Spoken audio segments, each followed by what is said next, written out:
Rosa Adler, a longtime sports anchor who's also worked at CBS. Thank you for joining us, Andy. I'm so happy to be here, guys. Yeah, thanks for joining us tonight. I'm your host, Kevin. And I'm your co host, Brian. And I just want to showcase our friend Jaril Sankey, this hat right here. He can be found at JERRILLSANKEY.com. Awesome. But yeah, we appreciate you for joining us tonight, Andy. So yeah, you have a ton of experience in the world of media. So can you give us a little bit of your background? Tell us, how did you get into media? How did you get started?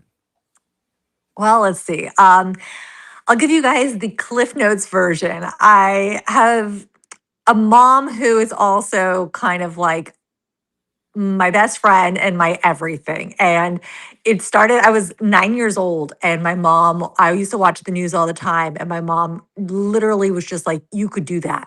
And I just like, it's great. But at the same time, I think about it and it's like, you get asked the question, what do you want to do when you grow up?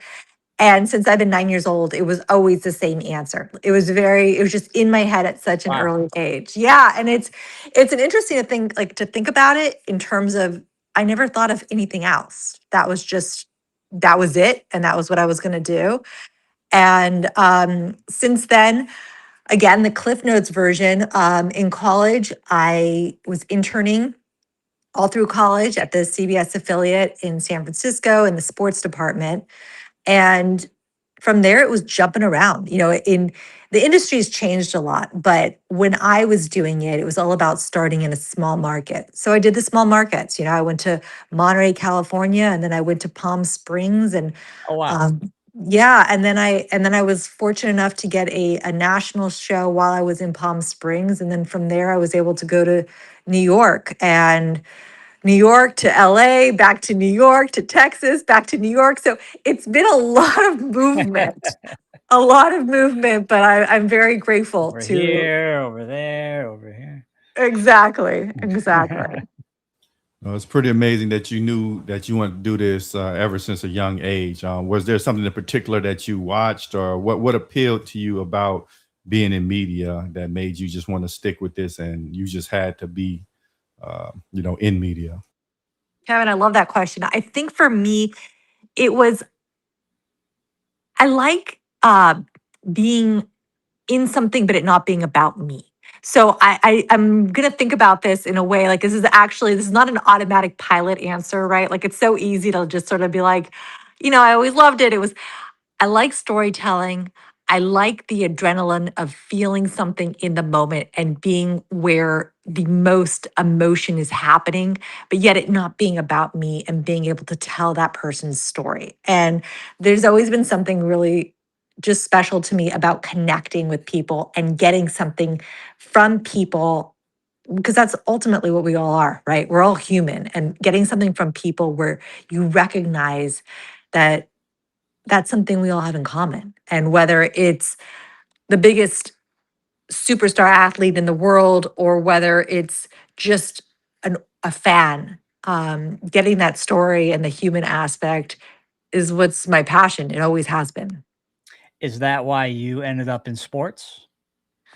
Yeah, I actually, when I first ended up in sports, um, I started in news. I actually had passed up a job at the CBS affiliate in Miami. This is coming out of Palm Springs, and that was to be a sports anchor. And I passed it up to go to New York on a freelance basis, which means, day to day, they're going to tell you, like, are you coming back or you not coming back? Like, in other words, no stability. In other words, No no, stability. none, none, right? But that was to go there and, do news. And, I had the opportunity to be in the biggest market in the country, and I took the chance. And so I left this sports opportunity to do news, and I ended up doing sports. And it's because it's funny how life is, because I grew up in a sports Yes. family. It was what we talked about, is what we did. It was the passion. I didn't think at the time growing up, oh, it's going to be sports, but it's what I knew. It's what I loved. It's what I would be doing when I wasn't working. And ultimately, at the age of gosh, I was 25 when I first was working in New York, and that at that age, it was obvious that that was what I loved and what I was meant to do. And kind of wearing both hats, but sports, sometimes things find you, right? Like even if you're Oh making yeah. decisions, it's just, I'm sure you guys can relate. Yeah, like for me, I've always loved the drums. You know, I started playing at 14. Mm, By the time I was 16, I was in 5 different bands at once. So I just went really hard on it. And then I moved to LA at 22 with an indie rock group. That didn't work out. Got into session playing, session work. And now I'm back in New York with family. amazing. And did you always just have that ability? Were you born with like that beat? Because to be a drum player, that's what, Yeah. yeah, it's like it's Oh, intrinsically part of who you are. absolutely, and, you know, I teach now, so I got this one 11-year-old student. We do a lot of Michael Jackson, actually, but Mm, he's just incredible. His pulse, he's always right on time no matter what he's doing. He always, you know, he's right in the pocket, and so I tell his parents, I'm like, "He's just a natural." He's only been playing since he was 9 years old, so only for 2 years, and no matter what he plays, he's always on time. And that's the most important thing about drums and music and you know, the drummer's role in music. It's really about keeping that clock, keeping that tempo, that time steady. mm. Anything else is extra, but that's the main utility, you know. I love that. I think I can relate to it only in that when I feel like I'm doing what I'm supposed to be doing, I call it dancing. And I say the same thing about when I'm watching athletes play. And when it's beyond being in your head, it's a combination of that instinct and that like natural ability where you're just dancing. You're just doing what you do. Yeah, absolutely. Yeah, you mentioned that you wanted to be in the industry ever since you were 9, but it's also like Brian was just speaking about. He had like this intrinsic ability to play the drums. Like, when did you discover that your gift matched like your desired profession? Because sometimes people want to do something, but they don't necessarily have the talent, the aptitude to do it. So when did you know that your ability matched what you wanted to do, and it was worth pursuing? I think that for me, I looked at it as connecting with people, whether it was doing an interview or just talking on television. My mom calls it habla con su gente, right? Talk to your people. And so no matter what it was that I was doing, I was just talking to my people. And that's what I love to do. And so it was, it felt natural from the beginning. And then there've been things where I realized like, oh, that's not what I do.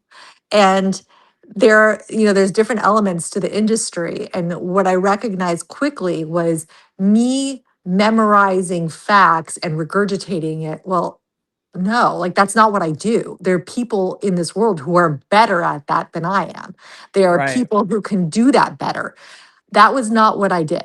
And so I think I can remember, and I swear to you, I have not thought about this moment since probably this moment, but I was in Monterey, California, and it was the first time I was going live. And the first live shot I did, I didn't really I didn't rehearse it. I just was like, this is what I have to do. I know, like, Right. this is the jam.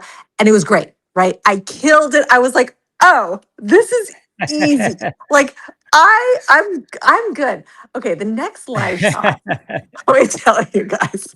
Let me tell. Okay, little perspective. I was like 21 years old the first time I was on air, like 21 years old. And I do the first live shot. Cool. Second live shot. It was a hard news story. And this is before I did sports. I was doing news. And Okay. I memorized I memorized verbatim what I was gonna say. Verbatim. I get up there, we're live, and I'm like 3, 2, 1. And all of my sentence, thank goodness there was not like YouTube or like there's not, don't even try to find because it's just not there. But like I was absolutely the sentences, like one sentence was out of like none of it made sense, right? Because I tried to memorize it. And I guess to answer your question, Kevin, in a long-winded way, I realized there are things that, yes, this is what I'm meant to do. And then there are things that aren't. And when I understood that I wasn't pretending to be someone on TV. That wasn't the job. I wasn't being an actress. That wasn't it. It wasn't about memorizing facts. It was simply telling the story and doing it in a way where I was still myself and where I was just talking to my people. And when I Yeah. understood that, you get what I mean. Yeah. So So yeah, you realized that you had this gift, and once you realized it, what did you do to nurture it to really take your skills to the next level and make sure that you were able to tell people stories the way that they needed to be told? a lot of it was trial and error. I was lucky that I didn't like trial and error, figuring it out for yourself. I think there's only so much that you can learn from watching others or from um but step by step, I made like that's the thing. You learn through mistakes. You Well, and learn from it's like they say, you can't teach hustle.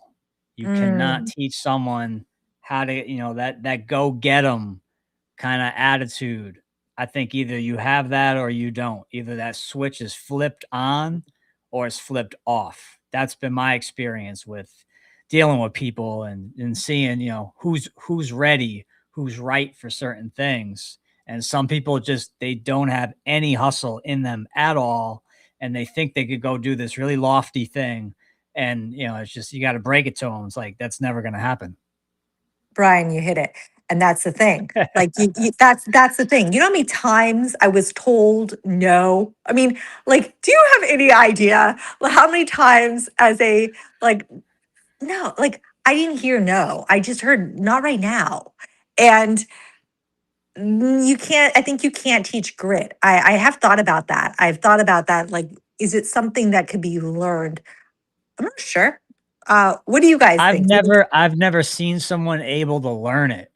'Cause Mm, I feel like, just for instance, we had a singer on here not too long ago, and she said something about she was doing marketing. I don't know if she was trying to get on a label or what she was trying to do, but she said, in one day she had sent out 100 emails, and I'm like, wow, like I don't think I've ever mm. sent out 100 emails. That's hustle right there. So I really don't think it can be taught. I think you either have that or you don't have that. What do Yeah, you I don't think, Kevin?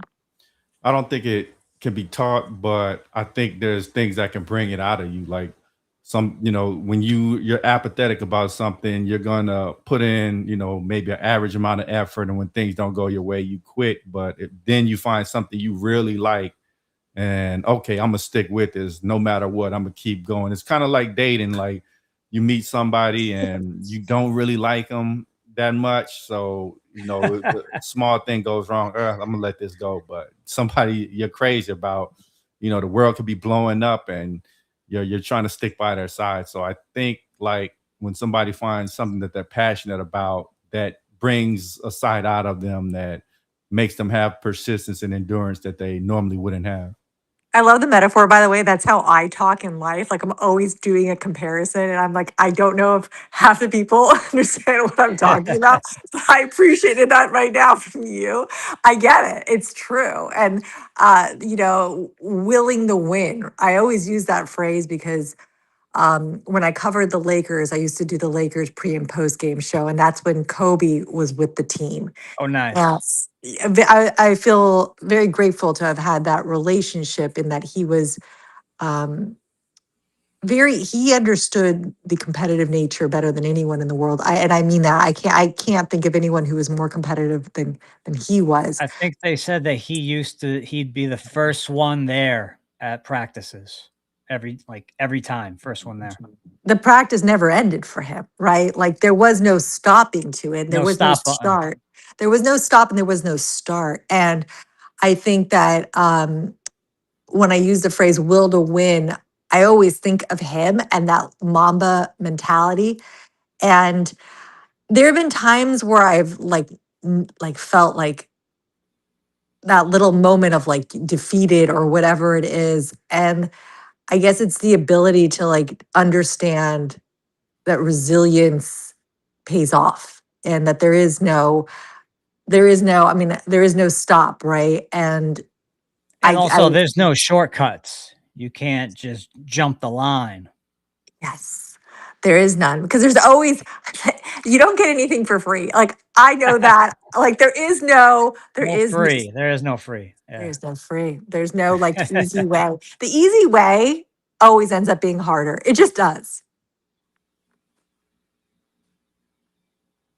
Something that resounds with me, you know, when the Bible says, "Whosoever shall endure to the end shall be saved," and yeah, just enduring. So you kind of mentioned that you received like, you know, not necessarily no's, but kind of like, you know, maybe later's or, and you know, as humans, we want things now. We get impatient. So like, how are you able to sort of endure and just stay the course and not get frustrated and quit because you're not getting what you wanted, like when you wanted? Well, to be clear, Kevin, I got straight up no's. I just heard. I chose to hear. You heard the maybe. I Yeah. heard the maybe later or not right now, but they were saying no and a straight up no. Um, and I've heard everything. I mean, it's just, I guess what it comes down to is feeling like, all right, well, that's okay. Like, that's okay that it's a no from you. Like a yes will come from someone else. And Right.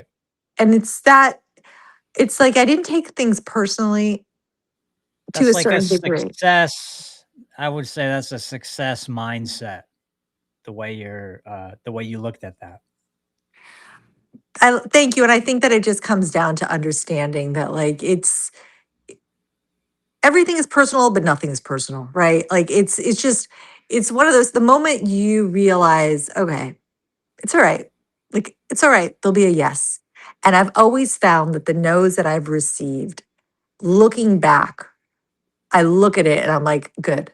It was good. That would not have been right. Yeah. And whatever it is, Yeah. and whether it's personal, whether it's business, whatever it is, in the moment, I'm a big believer that the fundamentals assert themselves. I live and die by that phrase because I've found that every single time that I'm trying to make something happen and the wind is so much not, because there's a difference between being, there's that strong difference between being like, all right, I'm resilient, let's keep it going, and then also trying so hard where there's Like there's those times where the door completely shuts closed and Mhm. it's, capital No. For me, that happened in college. I wanted to go to this jazz music school and I auditioned twice and I Mm. didn't get in either time. And I remember the second time I called the guy up after the tryout and I was like, I don't understand. I rehearsed the songs, I played them well.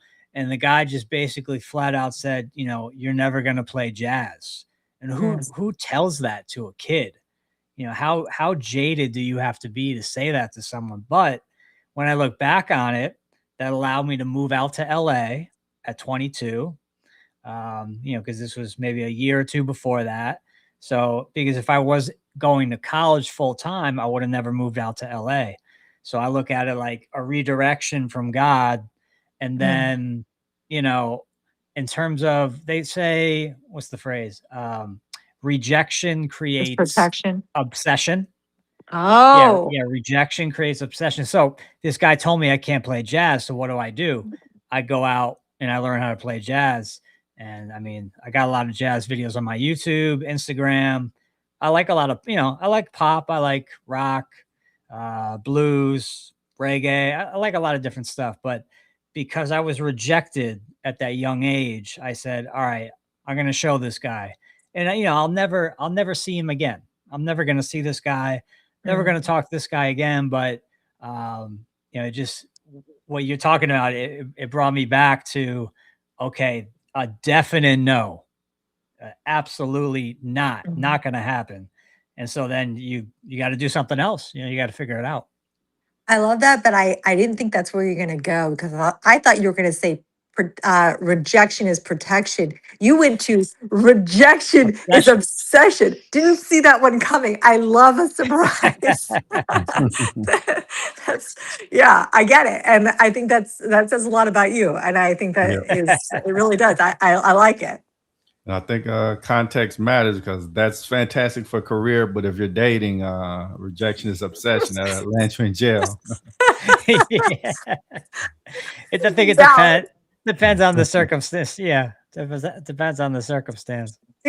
Brian goes there immediately and then Kevin's over here being like, hey, listen, don't use that if you're dating. Like, that's not going to work as well. Not really gonna fly. Yeah.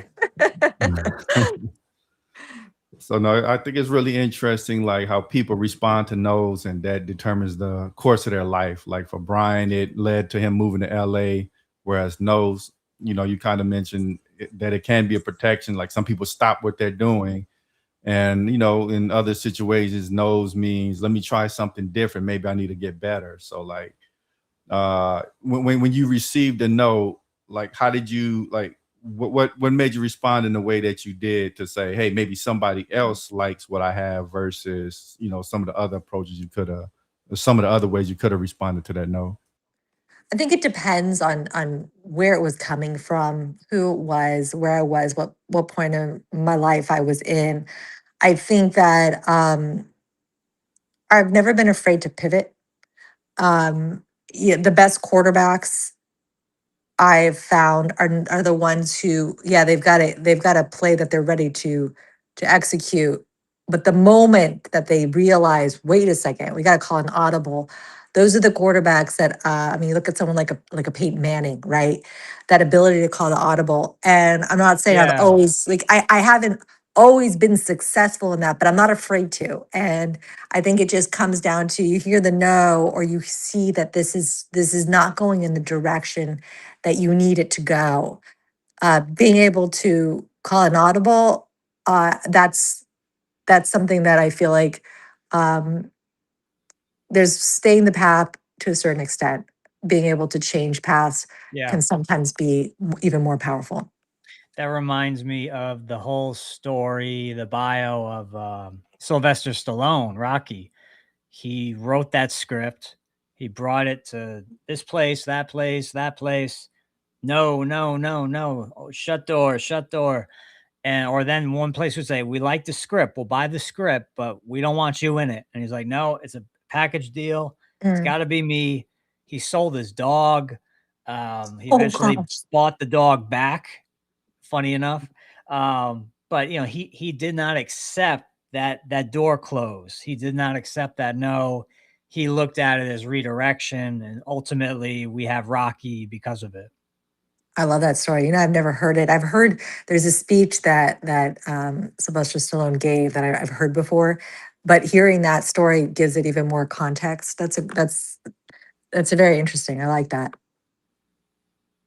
I think pivoting, that's critical in life because even like Mike Tyson said, everybody has a plan until they get punched in the mouth. And you know Totally, Good totally. one. I think you do need to make plans, but like you mentioned, life doesn't always go according to plan, and that's where Yeah. improvisation, calling the audible comes into play. So, like, to what extent do you make plans, and like, when do you know it's time to drop the plan and kind of do my own thing? So you're asking like at what point do you call the audible? Let's just say in career, like for example, okay, I want to, in order to get this job, I need to do X, Y, and Z. So you make this careful outline, and then you kind of find, okay, it's not working. Even when you mention on air, um, you you might come on air and have this predefined idea of where things are Mm. going to go, but it doesn't necessarily go like that, and you have to kind of ditch the script and do your own thing. Like when do you realize that it's time to drop the predefined plan and kind of go for what I'm feeling in the moment? Make That's a really, adjustments. yeah, that's an interesting parallel that I've never made before. Um, the parallel between having to call the audible on air live and in life, because there is one, and that's really interesting point. I would say on air, I always am prepared for that because that's what live TV. That's one of the reasons why I love live television Mm. because that's what it is. You have this opportunity to be aware. I mean, it's like aware of what is happening in that moment. We are like head where your feet are. Dak Prescott always used to say that in our interviews, and he would say, head where your feet are. And that's something where if you're live and you realize, wait a second, this is not going where I had intended. That's what makes the moment invaluable. And I Right. think it's, Right. yeah. And I think when it comes to life, it's a little different. I think Mm, to Kevin's point, how much do you like the girl, right? So it's how much does it matter to you? How much is it worth fighting for this mm, goal? And if you like the girl a whole lot, if people are just tuning in, they're like, what is she talking about? You have to rewind 10 minutes. But if you like the girl a whole lot, then you stay in it until you get the girl. mm, I think of, Jim Carrey, he tells this story about his dad and how his father was, he wanted to be a musician. And I hope I'm not butchering the story. So, but the general idea was he wanted to be a musician. He had a dream, but instead he took the practical route. And I don't know, maybe he sold insurance or whatever it was, and he gave his whole life to it. And he never lived his dream. And in the end, that company that he spent 20 plus years giving his life to fired him. Wow. mm, And Jim Carrey That's spoke awful. on it. Yeah, he spoke on it, and it left an impact on it. It broke his heart to see that. And I think in that moment, he decided, I'm going to live my dream, because at least then, at least if I do end up not getting my dream, I fought for it, I as went for it. opposed I went for it. Yeah. Still went for it.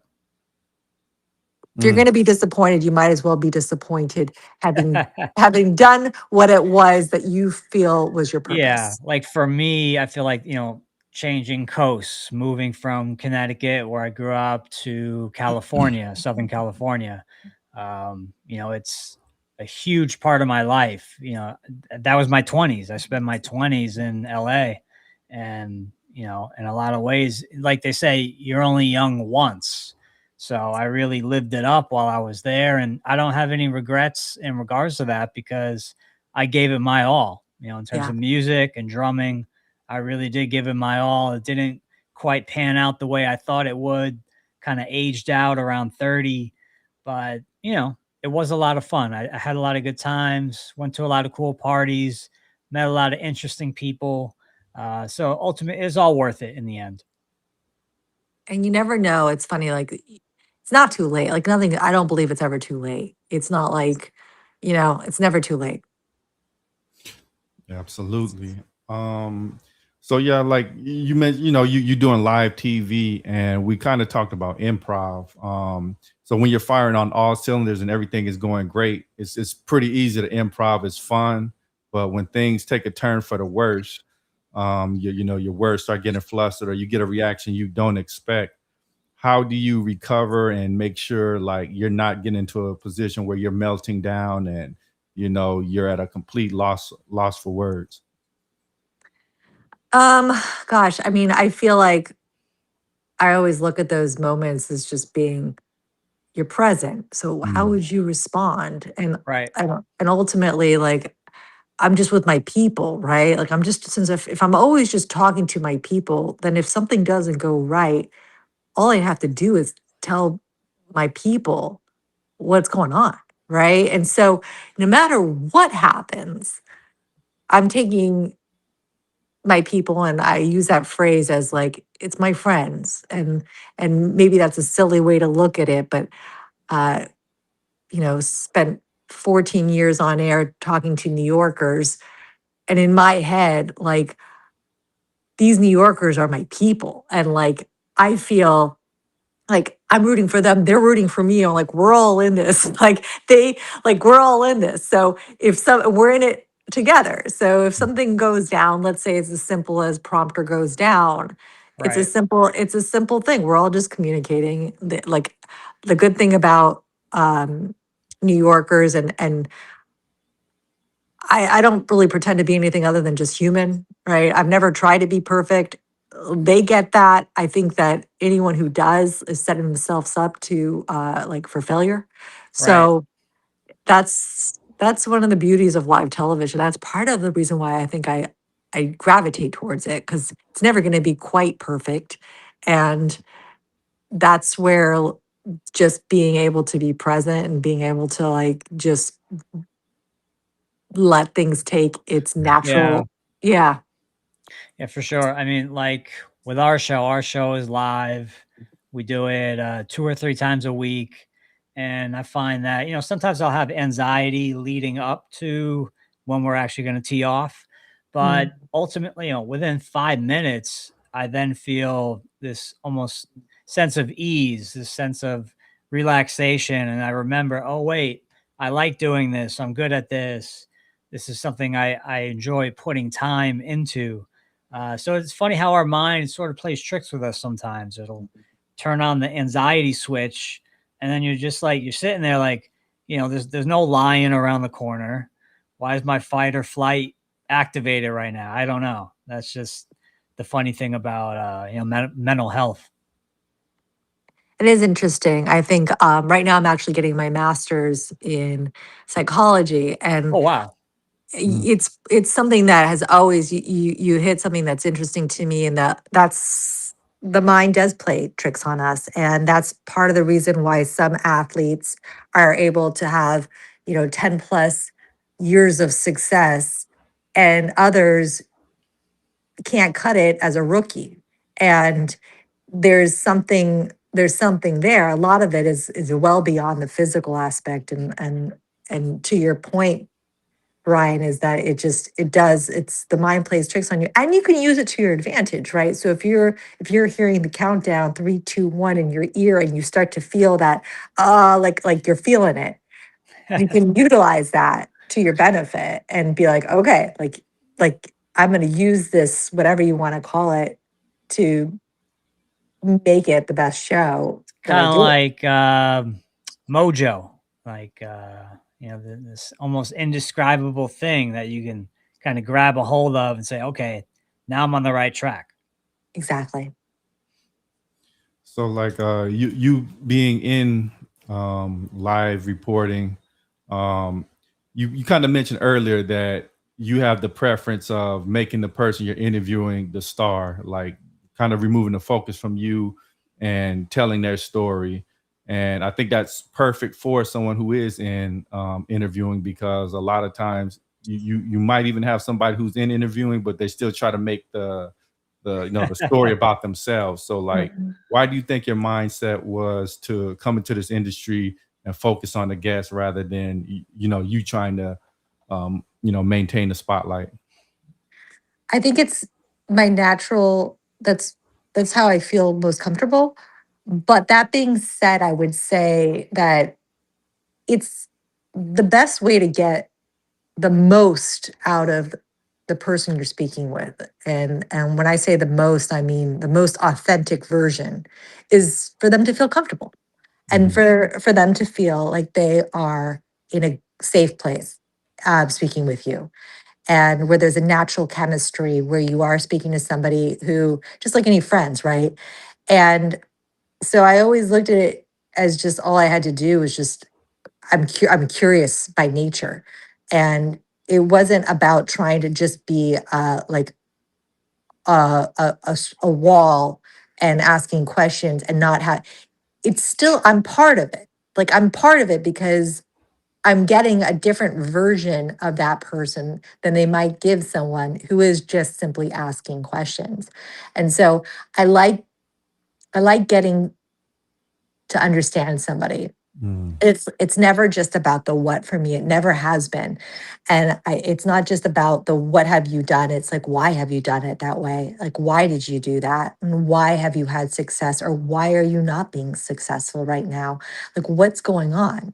And like, these are the things that Yeah. are interesting to me. And I guess it's funny because I say I'm not part of the story. I'm part of the story because whatever it is that they're giving me, and by giving me whatever it is that whatever it is that getting that true person, that's coming because it's a chemistry that's created there. And that's how I know if it was a good interview. I know it's a good interview because we just got an authentic person. They didn't give me the Right. same thing that they gave every single other person. And I don't blame them if they gave me the Right. same thing every other person. I don't blame someone for being guarded. I get it.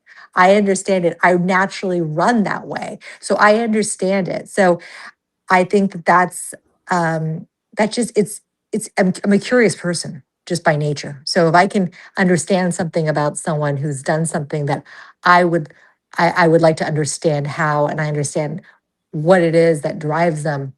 Like what is it that they like, what are their insecurities?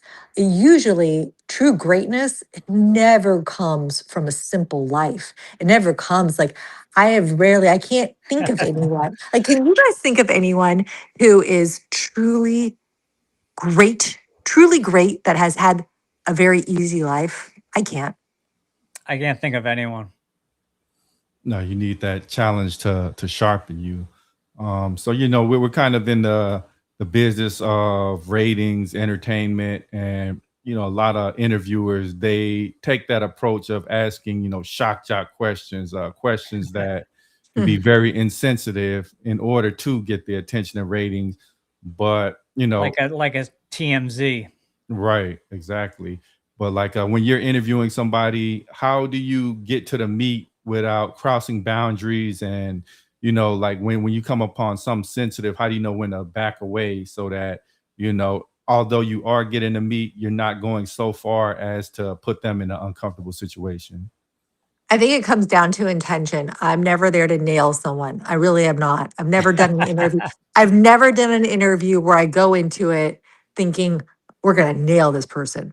Like, and trust me, I've done some interviews with people who probably should have had that kind of a, like, who have not done such, like, that's, I look at it because I look at it from a standpoint of we're here to have a conversation and I want to hear what it is that you have to say. And I think people understand that. That's my hope is that anyone I'm interviewing, they know that I'm coming from a place of we we are looking to understand you.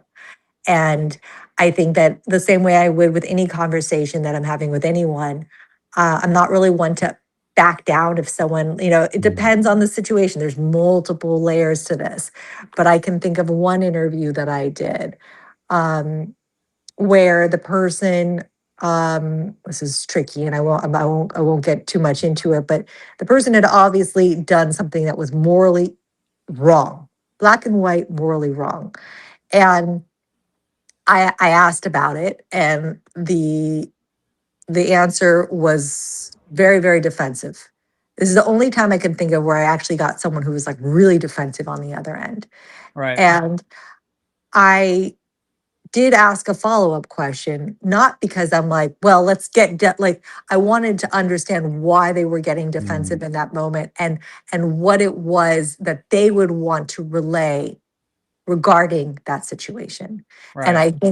I think it all comes down to intention, and I think that people can feel your intentions. And so if you're looking for a shock jock moment, like that will not have longevity because that kind of a reputation where you're constantly trying to gotcha moments. Gotcha. Yeah. Yeah, no, like there's no like the gotcha, you get like a couple gotchas and then it's like it's not gonna play. Like it's Yeah. I'm more not like doing this. it's I'm not like into this. yeah, it's more like, listen, I see things for what they are. Everyone else is seeing things for what they are. Now I want to hear from your perspective. And it's those kind of moments that I think bring the kind of answers that people want to understand. And I think you touched on something important before too about Mhm. you know creating a safe space for people, because if people can feel comfortable, feel safe with you, you'll probably get the best interview. Like you're saying, you get the best interview possible if the person is in a safe zone while you're talking to them. 100%. I think you guys do a really good job of that, right? Like it's it's like you do your homework, and then from there you're just doing you like Brian, you're being you, Kevin, you're being you, and so there's like I feel that, and I think anyone who does an interview with you will feel that. Yeah, I think that's one of the keystones that we made an intention to be kind of organic, to have the vibe of just like a living room conversation Yeah. versus something really scripted. Yeah, Because versus like a 21 questions kind of thing. Oh, where did you go to school? What was your first job out of college? Yeah. When did you meet your husband? All these like just one after another sort of like job interview questions. We're more about, who are you? What makes you you? What do you enjoy doing in your time off? We go a little bit more in that direction. Yeah, like those are the why questions that I'm yeah. talking about. It's like, yeah, you can ask like, what school did you go to? But it's also like, okay, well, like, why did you end up, like, what was it that allowed you to get into that school, Mhm. right? Like, why did you feel the need to like those are the things that I think are interesting. Exactly. I feel like, interviewing is kind of like a dance, there's push and pulls, you got to kind of go with the flow, and sometimes you have to take control. So like, in the art of interviewing, sometimes you do have, like you mentioned, you have to ask the difficult questions, and you also have to give pushback. So like, how do you personally maintain like this relatability and safe space while also asking the difficult questions and not being like, some of these interviewers, they always like kiss butt and they agree with everything. So like, how do you personally kind of, stay balanced? I would say, I mean, I'm just not like that in my real life, so I can't be like that in my like real life on TV, right? So like, I'm not really one to give people like to say what people want to hear. I never have been that person, and so being that I'm very like, I don't turn it on and off whether I'm on TV or not on TV. So I think that that's it's just not. It just would be something that I'm not. Um, that being said, I'm also not a contentious person by nature. It just Mhm. that's not who I am either. I think I I don't like nonsense. I never Mhm. have. And so when there's the same things that I would do in my real life, I would do on television. I think it's that similar. I mean, that it's that simple. Okay, awesome. So you spoken to a lot of the greats. You've been around people who are the best of the best in their profession in their industry, and you spoke on it a bit. But like, what are some of the lessons that you learned from them on how to maintain greatness, and like how are you able to apply that to your own career? I think one of the things I'm most grateful for in my career is being around that kind of greatness. And um, Yeah. yeah, it's like they don't even have to say anything. You watch it, you see it, you absorb it. And I would say, I want to make sure I'm answering your question. You're asking, what are the lessons? Is that what the question is? Yeah, like what are some of the lessons? Let's just say like Mhm. you're around Kobe Bryant, and maybe you seen his never give up attitude, and you Sure. decided to take that and apply that to your career. I would say I've seen a lot of failure, and Mm, we talk. That seems to be one of the themes of our conversation. Our you, Kevin, and Brian. Our conversation seems to be a lot about failure, and I didn't foresee that being the case, but I realized, it's like, what's going on here? No, but I would say that I've seen it, for example, like with someone like a Sam Darnold, right? I covered him when he was with the Jets. He came in, he was with the Jets, he was the quarterback, and like, I'm not going to sugarcoat it, he failed. He failed every step of the way. This is someone who he's on the sidelines and he's saying, I'm seeing ghosts. Like, I mm. remember being on air and being like, yeah, like this quarterback, New York team is talking about seeing ghosts. Like, what is going on? It- He goes on and wins a Super Bowl with a different team just this past year. So, what's the lesson? The lesson is, we're all human. And the Yeah. things that make us different, the things that Sam Darnold did that so many other quarterbacks didn't, is he just kept going. Yeah. And he kept going. And then I would also say that being around greatness, there are many, I think the best, I've never learned anything when I'm talking, like I've never learned Yeah. anything. Like, like, like while my mouth is moving, like I've Well, never it's like learned like anything. our grade school teachers, like, okay, you have one mouth and two ears. That's not an accident. We were supposed to listen. We're Supposed to listen to people. Suddenly I'm like a kindergarten teacher, but like that's the truth though. And so I listen, I'm curious and I listen. And if and I along the way I've been able to learn a lot of lessons through other people's mistakes and also through other people's accomplishments. And so whether it's someone like a Magic Johnson who the lesson that I would say I learned from him is so simple, and that is he makes everyone around him feel like they are great. And Mhm. like, Yeah. so like whether it's that lesson from Magic or it's a matter of seeing a team owner who I'm thinking of someone specifically, someone like, for example, a John Ledecky. He owns the Islanders with Scott. And the way in which they make the fan the priority and they make every single big and small decision based on that fan. Oh I wow. look at that, I watch that and I'm like, that's a lesson. Like there are and there's just been so many different people that I have seen the way that they treat people. And I say, that's how it's supposed to be done. And then I've seen it the other way. Right. I've Right. seen it the other way, right, guys? Like where I'm Yeah. like, you guys have everything. And if you were just a little kinder to the person who could do nothing for you. So Mhm. it's been it's been like quite a journey the last many years of me doing this industry and so many lessons and also just being tough. Like I've Yeah. learned like I'm lucky I have two brothers. I think that they made me tough. They made me tough. Like I didn't have a choice. But I think watching Did being in you this like industry, brawl with them when you were little? I mean, Did to you this guys day. get into it?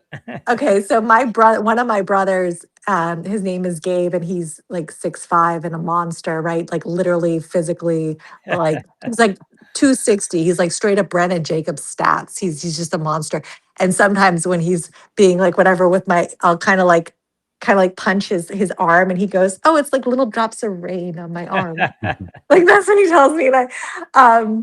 So yeah, I think as a kid, I think they made me tough in that regard. And also there was not going to be a lot of like patience for being um overly sensitive or like that. Because I think naturally Yeah.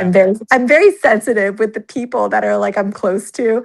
And I think that it's easy to now compartmentalize that. And like in this industry, you have to be kind of tough. And Yeah. yeah, like I Well, think you guys got definitely. it. Yeah. I mean, you're working in sports. That's cutthroat environment in my eyes. It is, and it is. I think it's cutthroat. I guess I never really felt it because I surrounded myself. I just focused on that which I can control, which is working my behind off. And like you said earlier, Brian, about there is no shortcuts, and Kevin, you said the same thing. Like there is no easy way, and Mhm. so No. like the cutthroat aspect of the industry, I just have never really thought about because I was so focused on just like making sure that like what I was doing, Right. right? Like I just didn't. All the other stuff was just noise. That was pretty cool. And yeah, that's a great lesson is that there are no shortcuts. A lot of people there's an industry built around selling the fantasy of the shortcuts. Like, okay, you buy this magazine, they're gonna teach you the 10 secret strategies that 2 months later you're gonna put on 50 pounds of muscle, but it never really happens like that. Right. That's Exactly. 10 ways to keep your man. Oh, let's hear about that. Let's do that. Let's do Cosmo. that. Yeah. Let's do that right now. Let's quick turn. Like let's Pivot. go. Yeah. Talk about pivoting. Kevin's over here being like, I got it for you. Let's go. Oh no, I don't have the secret. I don't have it. Yeah, so Motivational Kevin. like I don't know. It's just yeah. There's just no shortcuts, and I think success is unsexy as can be. It's just the fruits of success that's sexy, and that's like what Right. everybody wants, and you know that's Yeah. They want the results. They want the yeah. results, but they don't want to do the legwork. that it takes, all the hard nights, lonely nights, like Jordan, okay, shooting free throws in the rain. Yeah. That's what made him great. When everyone else is inside and watching TV, he's out there shooting the ball. So it's like we're talking about Kobe earlier, Kobe showing up the first one to practice every single time. That's just, you can't really teach that type of work ethic. Either you're showing up to the plate with that or you're not. Yeah, it's Ernie Anastas who recently passed away. He was a um, news anchor in New York for many decades and truly one of the most incredible people that I was lucky enough to work with. And he always used to speak about that in terms of a champion.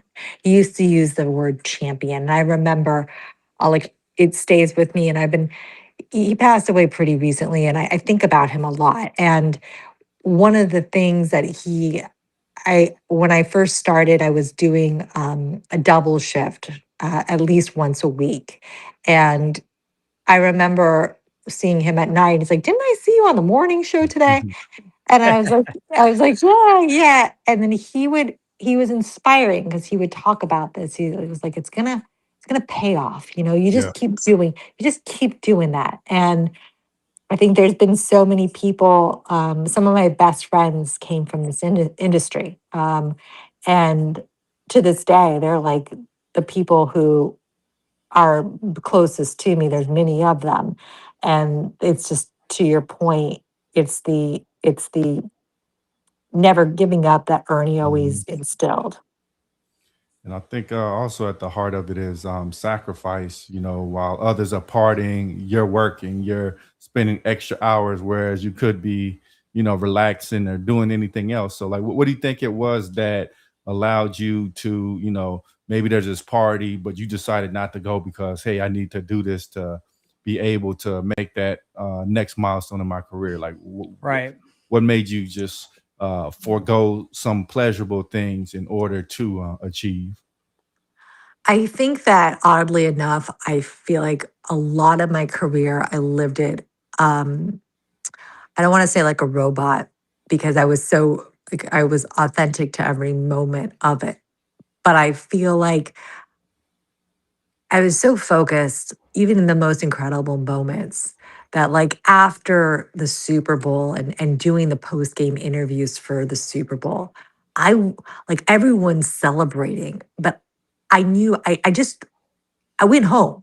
Like I went home because I had to do I had to do the morning show the next day, and Mm, we do the post game, and it's wild, and you're on this journey with these incredible athletes who become friends, and they are there's it's a magical moment, and I can remember so many times whether it was covering a World Series or covering a Super Bowl or being at doing the live shot for the whatever huge event it is or doing the post game for and like I guess it's just part of maybe I'm just not that social. Like I don't know, but like for me, like maybe it's just that simple. But Could be. I Yeah, it like could be. it just for me it's always just been like what do you like being a little bit like this is not yeah, it's fun, but it's a job. And like I take mm. it I never take myself seriously, but I always take the job very seriously. Yeah, I can understand that.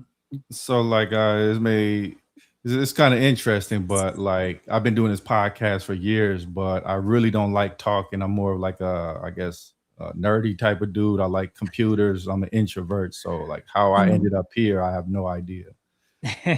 Like, are you personally an introvert? Yeah. Because you mentioned like you didn't necessarily, seek the parties like that, or is just that aspect just what? It's funny. I think I can very much relate to that. I think I I am introverted in many aspects of my life for sure. And I think that I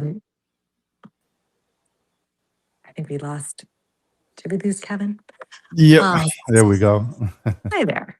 Um, I think the introvert and Kevin was ready to call it a day. Um, like I'm out. But I think, yeah, I do. I think I keep my circle pretty small, although I like most people, but I keep my circle pretty small, and I feel like um, small talk has never really been my thing. So yeah, I think that's probably a big part of it. Is that I I'm always after working 14-hour day and often longer. I'm Mm. ready to call it. I'm ready to call it, and usually it's because I have the early morning the next day. Right. Wow, 14-hour days. So That's like, intense. Not all the yeah. time, but like when it's time, I had a co-anchor, she used to call it wartime. So like she was a news anchor, such a great lady. She used to say, I remember it would have been, I think it was either the Super Bowl or whatever it was. And like I saw her in the hallway and like just by her looking at me, she knew like, oh boy, she goes, yeah, I know wartime.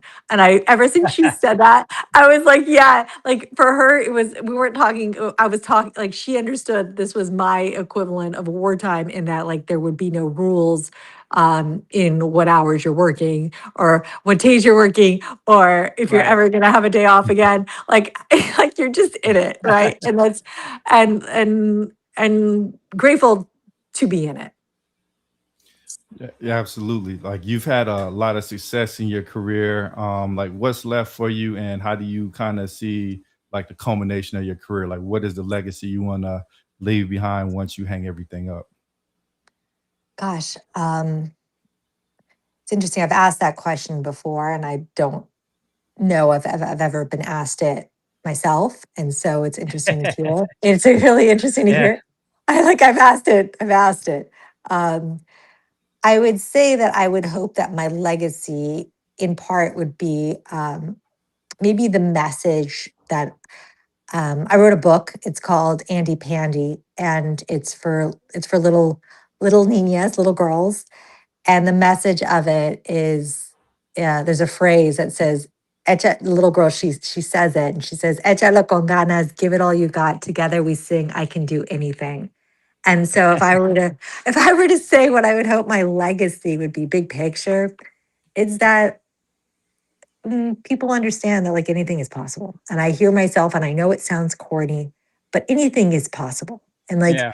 there are like whatever your dreams are, like we're only limited by what we allow our limitations to be. Yeah, and the thing And is, for you, you've had a lot of success because you were hitting those doors, you were hitting those no's, but you didn't take them as a no. You took it as a redirection. Oh, maybe I stop back there later. mm, It's a unique thing, but I think that's what has led to probably a lot of your success. thank you. And I appreciate that. And so perhaps that's my legacy. I've got some time on trying to figure out that legacy. I hope that my legacy is that ultimately the people who knew me and know me best would have very kind things to say. And ultimately, that's what matters to me. Amazing. Oh yeah, Chris P. He asked, "Have you ever interviewed Joe Burrow?" No, I have never interviewed. First, hi, Crispy.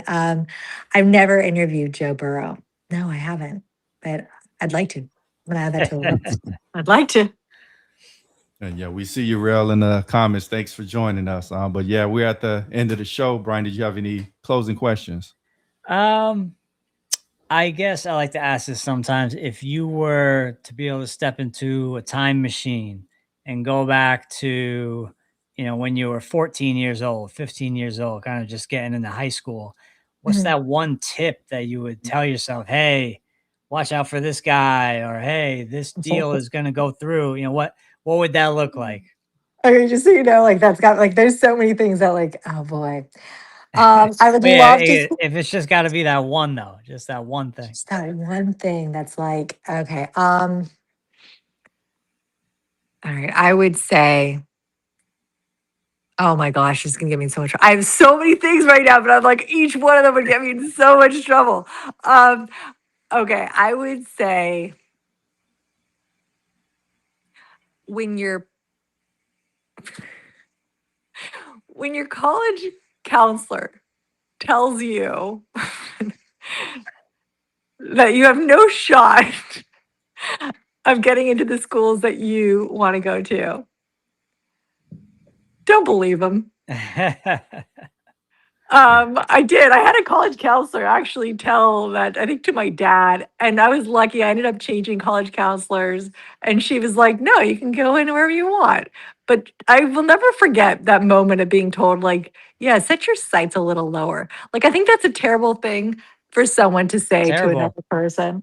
Like, like really, like I would say, tell people, set your sights a little higher, right? Like, and then go make it happen. Yeah, Like, I don't just mean, set, yeah. it's like the guy telling me, "Oh, I could see you. Maybe I'll go into a music store one day and I'll buy, a heavy metal album or a punk rock album from you. But in terms of jazz, you're never gonna do that." You know, Right. And by the way, that same college counselor later in front of a room full of entering like freshmen or something said how easy it was for me to like walk into the school that I went to. Like I heard that later and I was like, so I guess my point is it's always the people who doubt you. And you know what? Like I'm glad you doubted me because it's just like good, good. the more progress, the more success that I've had in my life, the more haters show up. I remember some guy tried to come at me Yeah. real strong on Instagram, like I don't know, 4 or 5 months ago, maybe, just like trying to jab me, like they knew me or something. And I was just like, all right, block, report, and they deleted the guy's account because that's how Mm. nasty the stuff he was saying to me on Instagram. Yeah, I mean, look, anyone who tells you what you can't do, just remember it's because they didn't do it, and that's okay. That's right. Because, like, it's okay. Like, go show them what is possible. Not to spite them, but to show, like, so you can tell the next person you can do it. Look, I did. Yeah. Exactly. Another amazing episode in the books, the top of the hour, and we definitely appreciate you, Andy. Before we get out of here, did you want to leave our audience with any closing thoughts? And where's the best place for them to find you at? I just want to thank you guys. This was really, really fun, and I really enjoyed speaking with you guys. And you guys are great at what you do. So thanks for having me on. Oh, thank you so Okay. much. Yeah, it was a Absolute pleasure. pleasure. We'll have to have you back sometime. Anytime. We'd like to thank everybody for tuning in.